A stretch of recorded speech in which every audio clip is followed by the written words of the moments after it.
నూతనంగా అధికారంలోకి వచ్చిన కూటమి ప్రభుత్వం కర్నూలు జిల్లాకు చెందిన వికలాంగుల నాయకుడు ఎల్లప్పను దివ్యాంగుల రాష్ట్ర చైర్మన్ గా నియమించాలని వివిధ సంఘాల ప్రతినిధులు వికలాంగుల నాయకులు కోరారు.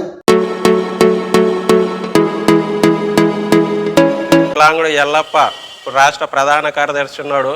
ఆయన వికలాంగుల సేవలో 1993 నుండి ఎంతోమందికి ఇండ్లు ఇప్పించినాడు, ఫ్లాట్లు ఇప్పించినాడు, సదరం సర్టిఫికెట్లు ఇప్పించినాడు, పింఛన్లు ఇప్పించినాడు. ఎంతో శ్రమపడి సేవలు చేస్తున్నాడు. ఆయనకి ఈనాటి రాష్ట్ర చైర్మన్ పోస్ట్ ఇవ్వాలని ప్రభుత్వాన్ని కోరుతున్నాము. సీనియారిటీ గల వ్యక్తి ఎల్లప్ప గారు, ఆయన బీసీ, ఎస్సీ, ఎస్టీ, మైనార్టీ మరి వెనుకబడిన తరగతుల సంక్షేమం కోసము ఎంతోమంది కోసము కృషి చేశాడు. పార్టీలో ఎన్నో అవమానాలు ఎదుర్కొన్నాడు. మరి ఆయన పార్టీలో ఎన్నో రకమైనటువంటి సేవలు అందించాడు. మరి బీసీ, ఎస్సీ, ఎస్టీ, మైనార్టీల కోసం అనేక రకమైన ఉద్యమాలు చేశాడు.